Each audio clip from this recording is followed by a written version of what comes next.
യെശയ്യാവ് 28 1 മുതൽ 14 വരെയുള്ള വാക്യങ്ങൾ. എഫ്രൈമിലെ കുടിയന്മാരുടെ ഡംഭകിരീടത്തിൽ വീഞ്ഞു കുടിച്ചും ലഹരി പിടിച്ചവരുടെയും ഫലവത്തായ താഴ്വരയിലെ കുന്നിന്മേൽ വാടിപ്പോകുന്ന പുഷ്പമായ അവന്റെ ഭംഗിയുള്ള അലങ്കാരത്തിന് അയ്യോ കഷ്ടം. ഇതാ ശക്തിയും ബലവുമുള്ള ഒരുത്തൻ കർത്താവിങ്കിൽ നിന്ന് വരുന്നു. തകർത്ത കൊടുങ്കാറ്റ് കൂടിയ കന്മഴ പോലെയും കവിഞ്ഞൊഴുകുന്ന മഹാജലപ്രവാഹം പോലെയും അവൻ അവരെ വെറും കൈകൊണ്ട് നിലത്ത് തള്ളിയിടും.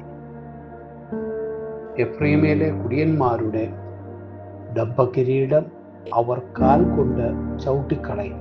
ഫലവത്തായ താഴ്വരയിലെ കുന്നിന്മേൽ വാടിപ്പോകുന്ന പുഷ്പമായ അവന്റെ ഭംഗിയുള്ള അലങ്കാര ഫലശേഖരകാലത്ത് മുമ്പേ പഴുത്തതും കാണുന്നവൻ കുടിച്ചു പറിച്ചു തിന്നുകളയുന്നതുമായ അത്തിപ്പഴം പോലെയും ഇരിക്കും.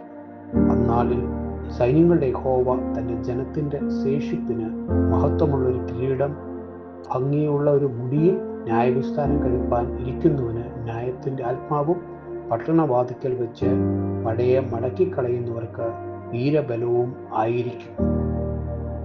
എന്നാൽ ഇവരുടെ വീഞ്ഞു കുടിച്ച് ചാഞ്ചാടുകയും മദ്യപിച്ച് ആടി നടക്കുകയും ചെയ്യുന്ന പുരോഹിതനും പ്രവാചകനും മദ്യപാനം ചെയ്ത് ചാഞ്ചാടുകയും വീഞ്ഞു കുടിച്ച് മത്തരാകുകയും മദ്യപിച്ച് ആടി നടക്കുകയും ചെയ്യുന്നു. അവർ ദർശനത്തിൽ പിഴച്ച് ന്യായവിധിയിൽ തെറ്റിപ്പോകുന്നു. ദേശങ്ങളൊക്കെയും ഛർദിയും അഴുക്കും കൊണ്ട് നിറഞ്ഞിരിക്കുന്നു. ഒരു സ്ഥലവും ശേഷിപ്പില്ല. ആർക്കാവുന്നു ഇവൻ പരിജ്ഞാനം ഉപദേശിപ്പിക്കാൻ പോകുന്നത്? ആരാകുന്നു അവന്റെ പ്രസംഗം ഗ്രഹിപ്പാൻ പോകുന്നത്? പാൽകുടി മാറിയവരോ മുലകുടി വിട്ടൊഴിയോ? ചട്ടത്തിന്മേൽ ചട്ടം, ചട്ടത്തിന്മേൽ ചട്ടം, സൂത്രത്തിന്മേൽ സൂത്രം, സൂത്രത്തിന്മേൽ സൂത്രം, ഇവിടെ അല്പം അവിടെ അല്പം എന്നവർ പറയുന്നു.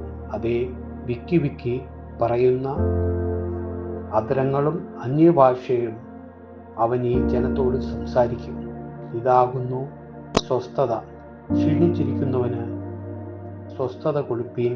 ഇതാകുന്നു വിശ്രമം എന്ന് അവൻ അവരോട് അരുളിച്ചെയ്തു. എങ്കിലും കേൾപ്പാൻ അവർക്ക് മനസ്സില്ലായിരുന്നു. ആകയാൽ അവർ ചെന്ന് പിറകോട്ട് വീണ് തകർന്ന് കുടുക്കിൽ അകപ്പെട്ടിരിക്കേണ്ടതിന് യഹോവയുടെ വചനം അവർക്ക് ചട്ടത്തിന്മേൽ ചട്ടത്തിന്മേൽ ചട്ടം, സൂത്രത്തിന്മേൽ സൂത്രം, സൂത്രത്തിന്മേൽ സൂത്രം, ഇവിടെ അല്പം അവിടെ അല്പം എന്നും ആയിരിക്കും. അതുകൊണ്ട് യെരൂശലേമിലെ ഈ ജനത്തിന്റെ അധിപതികളാൽ പരിഹാസികളെ, യഹോവയുടെ വചനം കേൾപ്പീൻ.